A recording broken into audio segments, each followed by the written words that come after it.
So, David Coulthard coming at you a little bit later than was originally planned. Why would it do that? Let me put my... Taking over the Puma account, we should be able to get Max Verstappen on the line very shortly. So I'm going to look out for him. I'm sitting here back in my apartment in Monaco. You can see a few of the helmets I didn't wear behind me. And yeah, we're going to have a little chat and see what... Well, I know what non-racers get up to because I'm a non-racer. I'm going to find out what actual racers get up to. Hope everyone's been having a good day so far. Getting your training in, courtesy of the various Puma prompts. I know I'm actually feeling a bit fitter than I have been in some time. So let's just look out for young Max.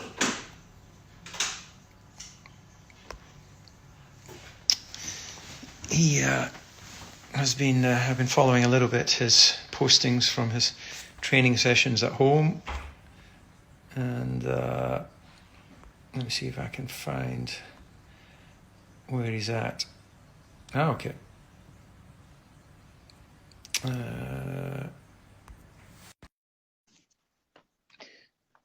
Actually, hold on. I may have clicked Yes. on. No, I have. Hey, technology works. All Why are right. you sideways? Am I sideways or are you wait. sideways? It's okay like this. I got it. All right. Anyway, how are you? Yeah, not too bad, mate. Not too bad. Sorry to keep you waiting. All good. All good. It's the technology, you know. Yeah. No, exactly. You know, I know you kids today, you're all fired up with the technology, but Well, honestly, David, I've never done this myself alive. oh, It's really? alive. No Yeah. way. No way. No. So Puma have brought us together. We're actually only a few hundred meters apart. We both live in Fontvie in Monaco, so we're not that far apart, but we've been connected by the power of technology and via the Puma site. I could have actually walked over to you and then just keep my 1.5 meters distance. We only needed to like turn the camera. That people would have freaked out at that, but I would have been cool with it. So you're in your apartment. I see you've got. It's always good to look in the backgrounds. What are those images we've got on your wall there? Oh, I don't know. It's quite a few cars, myself. Okay, yeah. Are you shooting a gun? Is that you with a gun in the top right? No, that's not me. That's not me. No. We don't do that. No. Good stuff. And the sports car behind you, that's I someone don't with know a white helmet. I don't know what that is, mate. Yeah. Yeah. You see my trophy cabinet behind? The only thing I could find with orange was my grey Pumas, but they had a little bit of orange. So I put them in there beside Michael's helmet to show that I'm really getting into this sort of, the Dutch psyche. The power of that colour it motivates you, doesn't it? It's like red to a bull. It is, I mean, when I was little, my favorite color was blue. But of course, when, especially with fans and you want to stand out and of course the national color of Holland, orange, I think it's just a really cool color. And it really, it really connects to Holland. That's why sometimes also to be able to have an orange helmet, it's just very cool. I mean, I don't want to have it the whole year because I think, it can be a bit too much to drive for the whole year. But, on a one-off and stuff like that, I think it's really cool. So, sorry, I'm just setting up another camera there just to capture this momentous occasion. In terms of how you've been spending your lockdown, we've seen various drivers participating in various racing platforms. We know you've been a big fan of gaming. I know you take your training very seriously. I saw you've done some posting of some of the training you've done, but largely speaking, you've kept a reasonably low profile during this time. So for a young guy having to be in one place for so long, have you found it challenging, or is the focus just, look, this is just extra time to plan my attack? I mean, I anyway like to be at home, and I would always, let's say, if I come back from races, I would like really spend a lot of time just in my apartment, not just be outside. I mean, I can be on the balcony, but I really love just being at home. It's nice and quiet. But of course, after the last few weeks, just being inside it can be a bit boring. I've done a lot of sim racing. I think I've watched half of Netflix as well. uh, like probably a lot of other people. But yeah, I think it's of course now it's all opening up a little bit in Monaco, so that's nice. You can go outside and of course go for runs and stuff like that. But of course, up until let's say last week, I had to do all of it at home. Was nice for a while, but of course after a few weeks, yeah, you like to. It's always like always what you can't have, you like to do it, right? Because you when they tell you to stay inside, you want to go outside, and of course that's always the hard bit. Yeah. Well, it's been really good for me. Thanks for asking. In that I've lost a couple of kilos. I've, all this I sort was of discipline.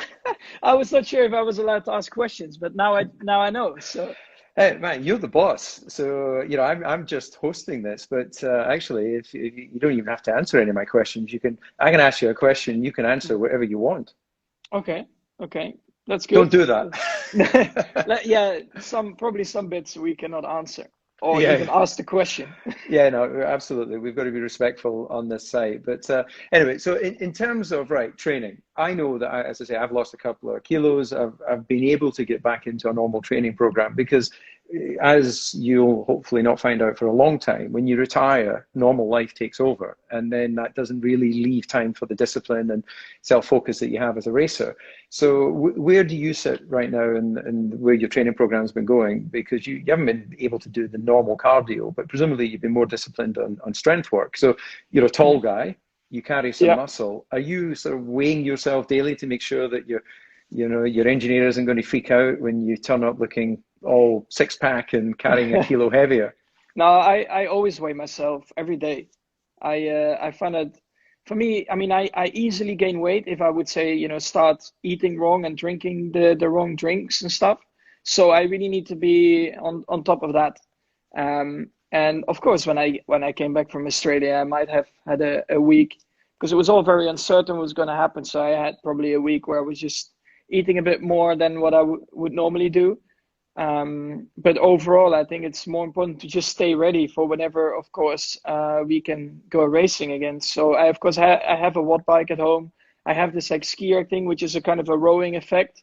So, these kind of things, okay, I'm maybe not running as much as I would do, but overall, I think it's still a good cardio hit.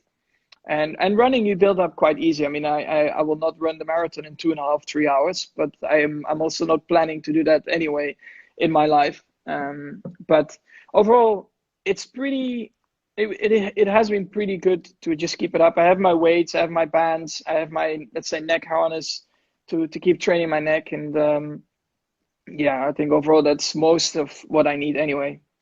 Yeah, I think the neck is the thing. These cars today, wide tires, loaded downforce, especially in qualifying, you're pulling some big G. Maybe there's a little bit less pressure on you than in comparison to the cars of a few years ago because of the, carrying the fuel at the beginning of the race. The actual amount of energy at the beginning of the Grand Prix is a bit lower, but Yeah, the neck is the big concern, isn't it? And our yeah. first race looks like it's going to be Austria.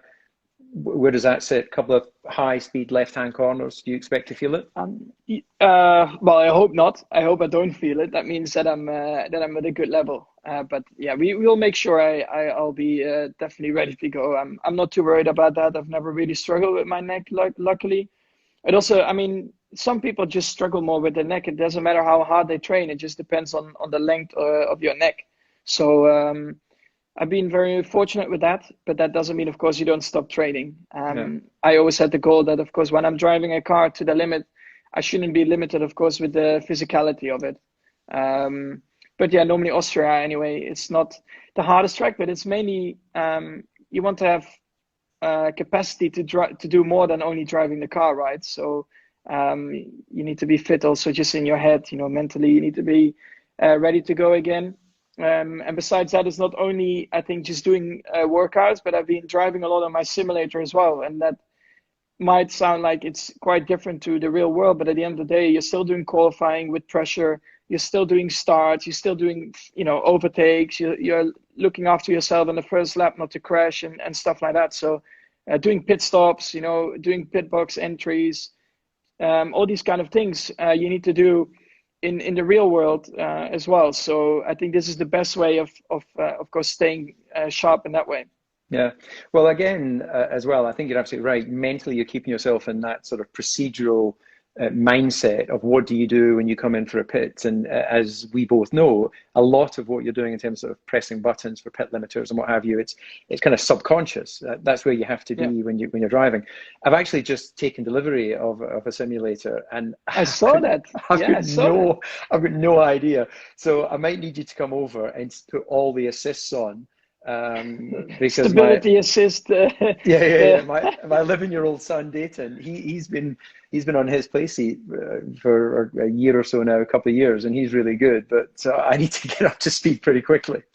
Yeah, I mean, it's quite funny. Of course, I mean, I got my dad onto it as well on a rig. But I think initially you lack a bit of the feeling like under braking and stuff, or when the car starts to slide, because most of the time, for example, if he would spin, right, I could see it already 1 second before that he had to correct. But I think it's just because you don't have the G-force feeling, Yeah. and you have to rely a lot on the sound of the tires sliding or stuff like that. Okay. That's what I use a lot on gaming, for example. Like drive with a headset, and you can really hear like when tires are sliding and stuff like that. Yeah. It's a Well, that's bit easier to interesting. correct. Yeah. So I literally just tried it out an hour ago, and I put the headset on, and it did feel strange not to have the ambient noise of a racing car around you, but to have the headset. So I guess I Yeah, just need to get myself into that space. yeah. So Because if you have the surround sound, for me, what I think, it just when you put your headset on, it just arrives faster to your ears, so you can respond a bit faster. yeah. Okay. Well, look, I guess we've got loads of people here online who've been very kind to log in, wanting to hear from you. So maybe I can just hit you with a few quick questions so you can bring people up to speed where you are Yeah. in your mind. So we've missed several of the Grand Prix. I know you love to race. You talk about keeping your head in the right space. I think that you've already shown you're one of the mentally strongest drivers out there on track. So I don't have any fear for you when we eventually go back on track. But of the races that we haven't been able to compete so far, any particular one that stands out as one that you think, I Well, wish I could have done that one? of course, what is the big one? What is missing? I was gonna miss out is Monaco. Um, it's always special. I personally, of course, my favorite track is Spa. So, of course, let's wait and see what's going to happen there. But for me, yeah, definitely Monaco. Yeah, I always love to go to Australia. Of course, we were there, but we didn't race, unfortunately. And then for me, I don't know, Bahrain, China, they all were very interesting. And then, of course, Holland was going to happen in the beginning of the season as well. And at the moment, we also don't know when that's going to happen. I was, of course, very much looking forward to that one. To be able to drive in your own country is always very, very special. But I think we just have to wait and see what's going to happen there. Yeah, well, we've seen it a few of the Grand Prix. You mentioned Spa being one of your favorite tracks, and again, having had the pleasure to drive that, it's a real roller coaster ride. And as you go along the Kemmel Straight, there's always been the Max Verstappen grandstand, a sea of orange.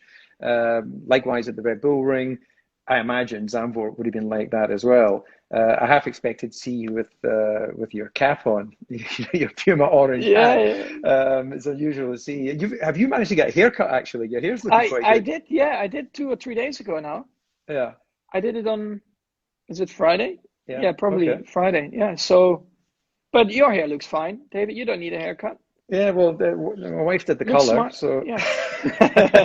so I'm getting myself back up to, trying to take 6 months of age off. But anyway, there was a question behind mentioning those tracks. So the fact that we're missing out on Zandvoort is, for the Dutch fans, for Formula One fans, for you, for the family, that's obviously a bit of a hit. But you just need to be, patient for a year, I guess. Yeah, I mean, it will happen, but we have to just wait. I mean, it's unfortunate, but we can't change the situation we are in, and we just have to accept it and try to make the best of it, and try to move forward as fast as we can, but also, of course, as safe as we can. Yeah. So just jumping around a little bit, Max, you come from a racing family very much, and I know you've touched on this many times already. You're only a young man, but I'm sure you're already getting weary with references to the fact your mother raced in karting, your dad was someone I raced against. Did I ever tell you the story about when your father first drove a Formula One car? Estoril.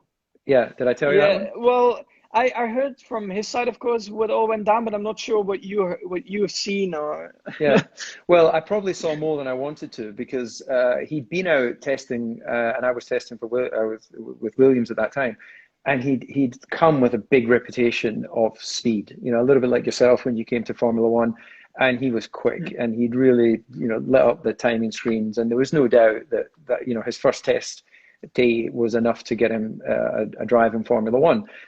Cue the next morning. I'm in the bathrooms, just getting ready to get in the car for the next test day, and your father comes in. So we're standing beside each other, and I said to him, God, you really were quick yesterday. I guess you've done everything you need to do to secure a drive in Formula One. And he kind of looked at me and said, "Wait till you see what I'm going to do this morning." And it was slightly bizarre because we're standing in the urinals, so we're, Mm. you can imagine the scenario. So I was like, okay, well, look, good luck with that. Anyway, he gets in the car, I get in the car, he goes out, and I hadn't gone out already, and I heard him firing up to do a lap. And he gets to the end of the lap, and in Estoril, you could really hear where the cars were, and all you heard was smack as he hit the barrier. And so he really had a big shunt, but it didn't stop him getting to Formula One. But he was so determined to go even faster than the day before when he didn't need to. So I Yeah. don't know if he ever confessed to that one, but Yeah, I knew that he crashed, but of course it's funny to hear the story from you, like how he got to that point. But that's my dad. Like also in go-karting, it could always be done better. Even if I would be winning a race. I remember very clearly actually in 2013 was a world championship, and of course there's a lot of pressure on that. You want to win it, and I won one of my heat races, and of course everybody. They say, "Oh, well done, great job," blah blah blah. But my dad, if he was my mechanic as well at the time, not in the Park Fermi, but in general, he was right, like doing my engines and everything. So I came back to the tent and stuff like that. And the first thing he said, like, you fucked up there and there. You can't do that. Like you kept making a mistake in that corner. And that's just who my dad is. He's so driven to always try to get the best. I think back in the day, of course, about himself, but now just to get the best out of me. And he always wanted me, to do better. Of course, he said when I was doing well that I did a good job or whatever, but there are always things to improve. And that is still now, like even if you win a race, there are always things where you can look at to try and improve. I think that's also the only way how to go forward. Because a lot of people always, especially in Formula One around you, it's a big world, but they always tell you how good everything is and stuff like that. But you always have to look also at the critical sides and the small details where you can still improve and become better. So from a very young age, I think, of course, from my dad's own experience, he was always trying to hammer that in with me as well. And I think that definitely helped me in a way. Of course, I'm a different person to my dad, so I took a lot on board. But then, of course, I implemented in my own way. But it was a big help for me. yeah. And what about mum? She was a racer. She's played her part as well. Yeah, my mom, she was always, of course, super supportive. And she was, of course, not involved in how to set up the go-kart and stuff, but of course, to have a mom like around you who is so, let's say, motivated about what you're doing. Of course, she was sometimes scared in the race start and stuff like that. But the funny and nice thing was that I could talk to my mom about the racing as well, and it wouldn't sound like you were talking to someone who had absolutely no clue about what you were doing. So, I wouldn't go into details in a weekend about what setup changes I'm going to make, but still my mom understands what's going on if it's go-karting or F1. So yeah, it's nice. It's really, it definitely helped me, to have the natural genes as well to start driving. I think I also quickly realized I was better in racing than playing football, for example. But yeah, it's good. It's nice to have a family like that. Yeah, no, they're very supportive, and having raced against your dad as well, it's very interesting for me to see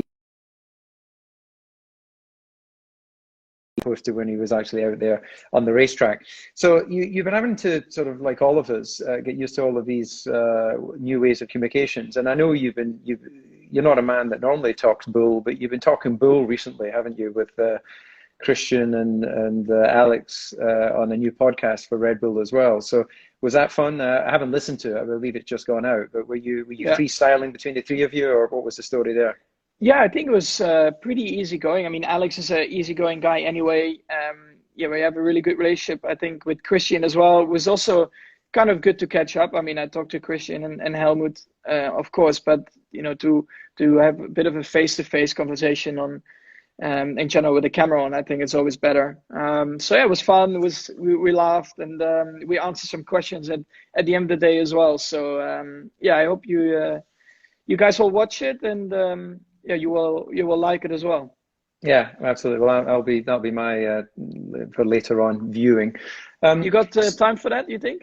Yeah, I think so. I think so. I've done a lot in the last several weeks. This has been really good being in one place. This is the longest I've ever been at home, effectively. So, because what are you, 22, 23 years old, you're such a young guy. You're still younger than when I started in Formula One. So there's so much time ahead of you to have the wins that you want to have and the championships, which actually brings to mind the news today that Sebastian won't continue his career at Ferrari.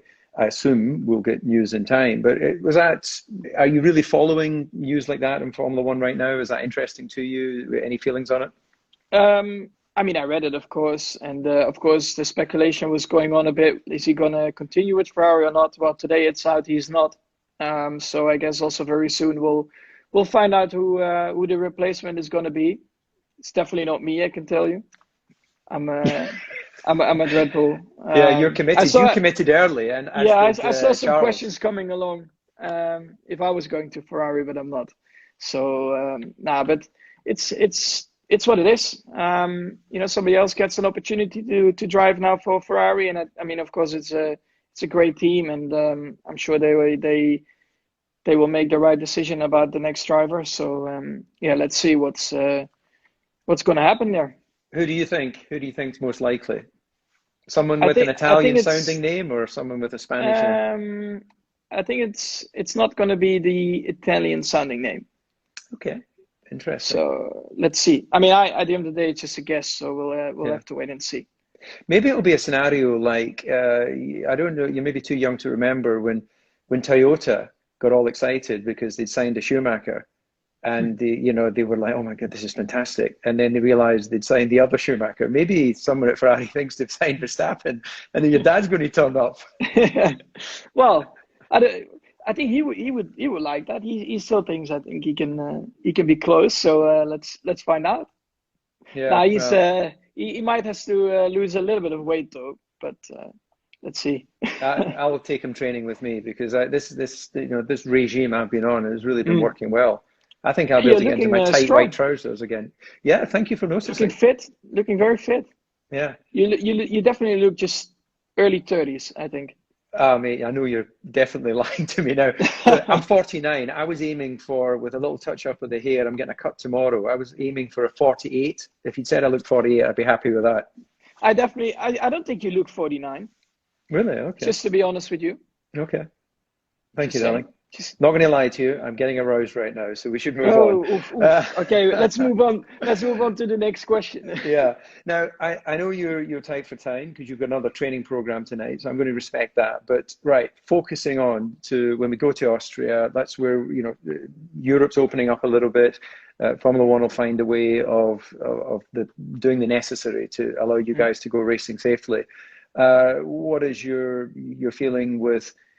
Based on where you were in Barcelona, last time you drove the car, where, if you get your crystal balls out, do you think Austria has been a good track for you in the past?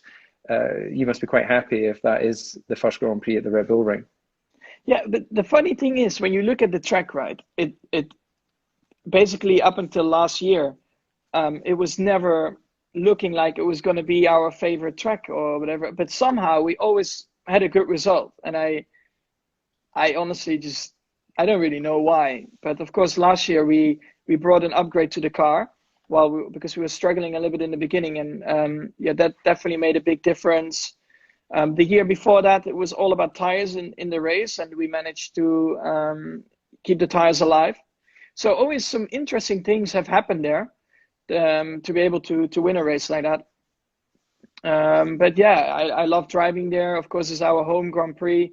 Probably adds a bit more pressure, but I like that. You know, it gives you even more motivation to do well. And yeah, then of course with so many fans up until this year, you know, they were always there to support me. Especially last year when I was coming through the field again to try and win that race, they were always every lap just going crazy when I was passing. So it's nice. It was definitely bringing a smile on my face. And of course this year, if we're going there, it will be a bit different.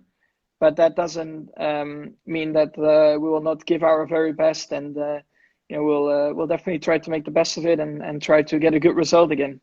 Yeah, excellent stuff. Well, look, we're here. We've very kindly been able to use the Puma site here. Would you like to send out a personal message to those who've logged in to see you and to hear from you? So why don't you send them a little message? Yeah, of course. You know, everyone, thank you for tuning in. I hope that you like to see our beautiful faces, especially the one of David.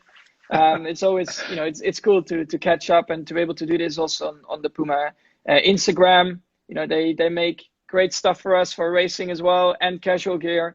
So yeah, very happy with that, and I hope to see you all very soon. Yeah, well said, Max. Appreciate your time. Don't grunt too hard during your training session because I'll be able to hear you from my balcony.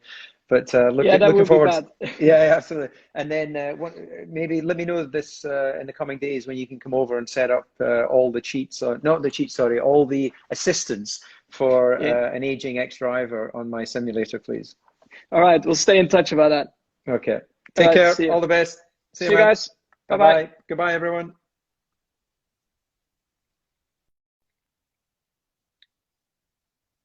And Max was off. Thank you, everybody, for joining. Ciao for now.